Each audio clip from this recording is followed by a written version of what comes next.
कृषि से जोड़ना। जितने लोग की जमीन है, ज्यादातर लोग जो जमीन का मालिक है वो खेती नहीं कर रहा, उसको मजदूरी नहीं मिल रहा। ये तब जबकि लाखों लोग मजदूरी करने के लिए बाहर जा रहे हैं। तो हम लोग ये कह रहे हैं कि अगर आप अपने खेत में धान गेहूं के बजाय नकदी की फसल खेती करने लगे तो आपको मनरेगा के तहत मुफ्त में मजदूर दिया जाएगा, ताकि हर व्यक्ति धीरे धीरे किसान बन सके और खेती से ज्यादा प्रोडक्टिविटी निकाला जा सके। अभी क्या है कि मनरेगा का 100 रुपया दिल्ली से मिलता है, उसमें पिछले साल 60 रुपया तो हम लोग दिल्ली में सरेंडर कर दिए, क्योंकि स्कीम ही नहीं बना यहाँ। और जो 40 रुपया आया उसमें जो आप भ्रष्टाचार की बात कर रहे थे, 40% उसमें कमीशन ले लिया। आप अंदाजा लगाइए, अगर 10,000 करोड़ रुपया मनरेगा का जो पैसा दिल्ली में है उसको लेकर आया जाए और उससे कृषि से मनरेगा के मजदूरों को कृषि को दे दिया जाए तो चोरी रुक जाएगी, क्योंकि जिस किसान को आप मजदूर दीजिएगा उससे काम कराएगा। दूसरा बात, वो आदमी जो धान गेहूं उपजा रहा है कल लहसुन प्याज उगाएगा तो ज्यादा पैसा कमाएगा। और तीसरी बात, जो पैसा हम लोग दिल्ली में सरेंडर कर रहे हैं वो उसका यूटिलाइज करेंगे।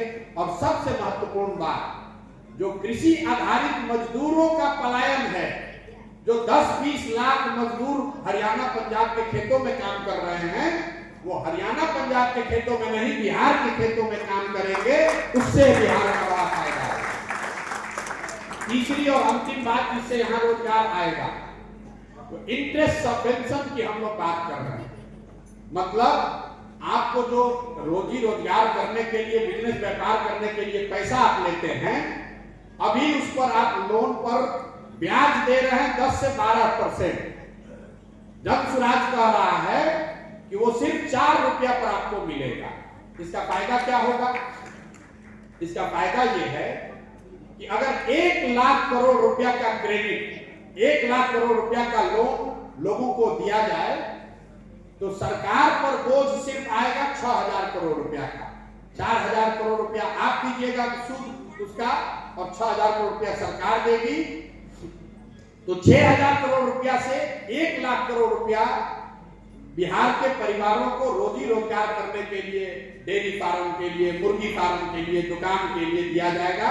और इसको हम लोग सिर्फ महिलाओं के लिए करना चाहते हैं। गुजरात में सबसे पहले तरक्की तब आई जब ऑपरेशन फ्लड के तहत अमूल का, जिसका आप नाम सुने हैं, घर घर में महिलाओं को गाय और भैंस पालने और 20 लीटर का दूध का लक्ष्य रखा गया कि 20 लीटर दूध अगर हर परिवार से बिकने लगे तो लोगों के पास आमदनी होने लगेगी। जब महिलाओं को आमदनी हुई, उन्होंने अपने बच्चों के पढ़ाने पर उसको खर्च किया, उससे वहां गुजरात में तरक्की हुई है। तो हम लोग चाहते हैं कि कम से कम 1 लाख परिवार को हर साल, 1 लाख परिवार में महिलाओं को ये 4% ब्याज पर पैसा दिया जाए, ताकि लोग अपना रोजी रोजगार कर सके, अपने बच्चों को बढ़िया खिला सके, पढ़ा सके। ये 3 चीज अगर किया जाए, पूंजी की उपलब्धता, मनरेगा को कृषि से जोड़ना और तीसरा महिलाओं को सस्ते दर पर लोन उपलब्ध कराना, तो बड़े पैमाने पर इसमें रोजगार सृजित होगा, लोग अपने अपने पैर पर खड़े होंगे, कंजम्पशन बढ़ेगा, पूरी इकोनॉमी बढ़ेगी। तो ये 2 बातें हम लोग कह रहे हैं शिक्षा और रोजगार के लिए। अब इसमें और दूसरे में क्या फर्क है? तेजस्वी यादव ने सुना तो तेजस्वी यादव ने कहा कि हम